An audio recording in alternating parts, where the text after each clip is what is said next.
Mensagem recebida pelo nosso querido e amado profeta Papa Pedro II, dia 9/3/1999. Entraste para a história sem ter nenhum diploma, meu filho. O calculista e escritor, como se chama, ao escrever seus argumentos, assuntos que lhe cabem, procura escrever uma história narrada por ele mesmo, sem pedir ajuda ao meu Santo Espírito. Escreve milhares e milhares de palavras, mas no fundo, tudo o que escreveu é vazio, porque é terreno os seus contos. Contigo, meu filho, é diferente. Não sabes o que escrever, nem como tudo isso acontece. Só cabe a ti dirigir a caneta, mas a história é minha. Por exemplo, quando estavas em outras atividades, pouquíssimas pessoas te conheciam. Agora já és conhecido até em outros países, sem contar com a tua presença. Por quê? Porque o que é meu não se acaba. Tudo tem vida, e esses assuntos são todos meus.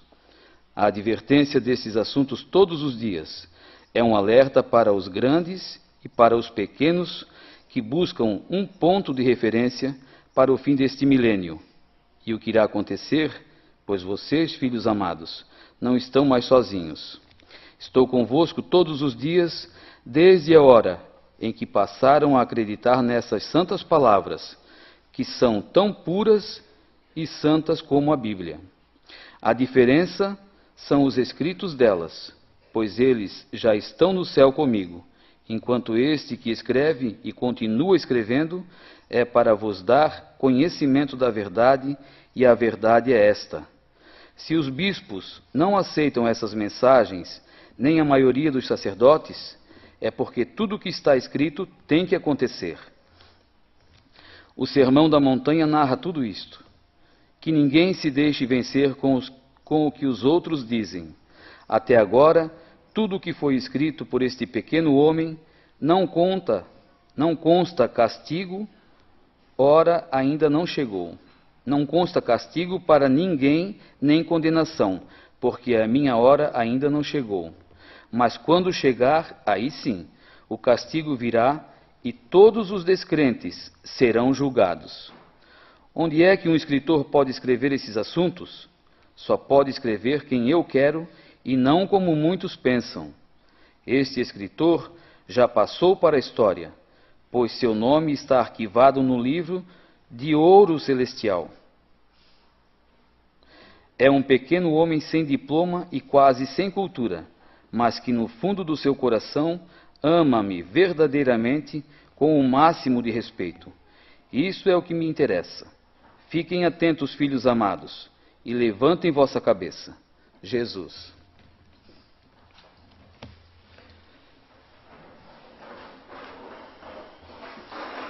Nessa mensagem, Jesus fala que o profeta, essas mensagens que o profeta recebeu, já estão no céu. Claro, se veio de lá, para nós que acreditamos que a palavra de Deus está lá. Em outras mensagens, ele fala que a Bíblia Sagrada e o livro, a Palavra Viva de Deus, vai ficar para a eternidade. Por isso que nós temos que estar atentos sobre várias mensagens que aqui se encontram, que a gente hoje não entende. Mas, na realidade, o sentido da mensagem que está acontecendo na data de hoje, vamos dizer, que a gente lê, ou quando o profeta escreveu, não era para aquele momento. É mais para frente que a gente vai entender o significado da mensagem. Como a gente já está começando a entender muitas mensagens que não fazia muito sentido na época, para mim, eu pensava, mas como? Isso não está batendo. E hoje a mensagem a gente vê que realmente ela é verdadeira, Porque se Jesus fala que é a palavra viva de Deus, ela é viva. Vocês podem pegar hoje, folhear o livro e ler uma mensagem aleatoriamente. O assunto é atual. Mensagem que é de 99, mensagem que é de 94, mensagem que é de 2000 e o assunto é atual para agora. Mas como fala naquela canção do começo, com muita perseverança, eu vou alcançar onde ele chegou, nós vamos chegar. Nós temos que ter essa perseverança, gente. O inimigo a todo momento está buzinando no ouvido das pessoas, para não crerem nisso daqui, nesse santuário, nesse padre que aqui está, e outros que poderão chegar. Em todas as palavras que o profeta deixou aqui escrito.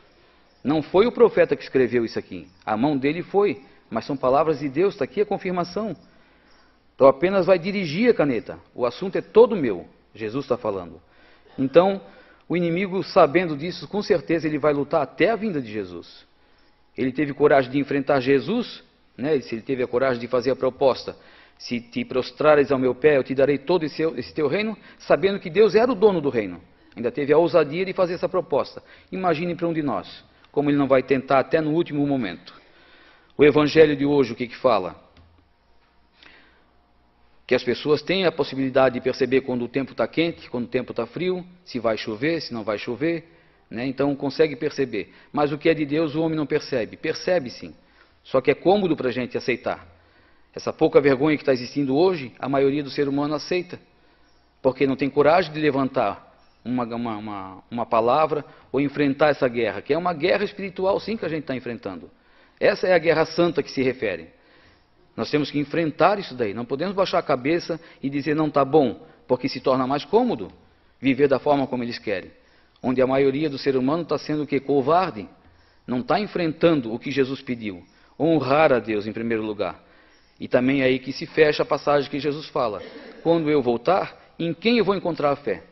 Se não fizeram nada por ele, não lutaram por ele, o profeta hoje, 6 meses, que já está gozando da glória celestial, mas enquanto aqui estava, até o último momento de vida dele, que eu estava com ele no hospital, ele testemunhou. Estava ali quase, nem tinha força para falar mais, mas ele disse ainda, eu sou o porta-voz. E todos vocês que estão aqui, que presenciaram a vida dele, que viveram com ele, vocês sabem disso. Que o assunto dele era sempre, foi sempre defender o que é de Deus, o que é sagrado. Uma das funções que ele foi incumbido, né, de fazer sempre era o quê? As vestes e o respeito à casa de Deus. Então hoje o que está acontecendo? As vestes, as mulheres pensam que não vão perder sua alma por causa disso? Vão perder. É bíblico, aqui nessas mensagens, várias mensagens tocam nesse assunto. Uma mulher que acha que só porque está botando uma calça não é um erro grave, não está, é só na calça que é o erro grave, é a desobediência. Porque se Jesus pediu, não custa obedecer. Se é uma coisa que é tão simples, como diz, mas uma coisa tão simples botar uma calça, então é tão simples também não botar. É só a obediência que Jesus está se referindo nesse ponto das vestes, porque a mulher está ridicularizando. Lá na Bíblia está escrito, o homem não se vestirá de mulher e a mulher não se vestirá de homem. E nessa função aí Jesus ele diz, não pensa que eu vou voltar atrás da minha palavra, vai ser cumprido. Então a pessoa prefere perder a alma do que obedecer o que Deus pede. Ah, mas eu não sabia. Mentira, sabia sim. Hoje isso é divulgado no mundo inteiro, não é só aqui o santuário que fala nesse assunto não. Qualquer pessoa que tem acesso à televisão, a celular, a qualquer rede social, existe assunto falando sobre isso, sobre as vestes. E a pessoa não vai por teimosia e por desobediência, porque é mais fácil dar ouvido ao inimigo. E o homem é a mesma coisa, com esses brincos no ouvido, aí na orelha, cabelo comprido, amarrado, chega até a fazer chiquinho às vezes, né? Acho que é chiquinho o nome, né? Está com o nome que bota na cabeça lá. Mas para quê? Para desonrar a Deus, só pela desobediência. Tudo seria tão mais simples de caminhar se o homem fosse fiel e obediente a Deus. Como já falei outras vezes, Deus suscitou tantos profetas para falar sobre esse assunto. Agora, por último, o profeta Papa Pedro II, que lutou por 45 anos evangelizando e martelou muito nesse assunto aí, onde muitos até achavam que ele era demais. O assunto só tocava nisso. Mas falou. E é mais fácil dar ouvido ao contrário. Ouvir o que as pessoas falam ao contrário é muito mais simples. Se um profeta, Jesus chama um profeta para falar o que é a vontade dele e as pessoas não obedecem, depois não querem ser cobrados, e não é só nesse assunto, né? Tudo que o profeta falava. Às vezes nas coisas mais simples, nós também muitas vezes não obedecemos. Muitas vezes ele falava e a gente fazia o contrário. Mas hoje, se a gente começar a analisar o que era a importância de um profeta aqui entre nós, a palavra dele, tudo que ele falava, se ele estava sendo inspirado por Deus, nós tínhamos que cumprir. Seja numa grande situação ou na pequena situação. Às vezes até um simples não vá ali. Se era a palavra do profeta, não vá.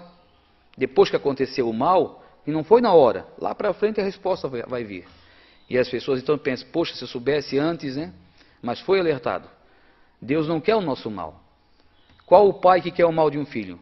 Então Deus jamais vai querer o mal de um filho dele. Só que às vezes o filho precisa ser repreendido, às vezes precisa sofrer, para entender o que Deus quer. Às vezes nossos filhos fazem isso, né? Nós precisamos às vezes ser mais rígido, mais duro com um dos nossos filhos, para ele entender que o caminho não é aquele que ele quer seguir. E vocês que são pais e mães, vocês percebem isso, que o filho luta, vai até nas últimas consequências, né? Para ver onde é que vai a paciência de um pai ou de uma mãe. E às vezes a gente não pode ceder, porque depois nós também vamos ser cobrados por isso, os pais. Um filho que se desvia do caminho de Deus é responsabilidade do pai e da mãe. Pensem todos nisso. Vamos ficar agora com a bênção do nosso profeta. Em nome da Santíssima Trindade, vocês aqui dentro, que estão lá fora, com a permissão divina, eu vos abençoe a todos, em nome do Pai, do Filho e do Espírito Santo. Amém. Vamos em paz, vamos com Jesus, Maria e José. Bom dia.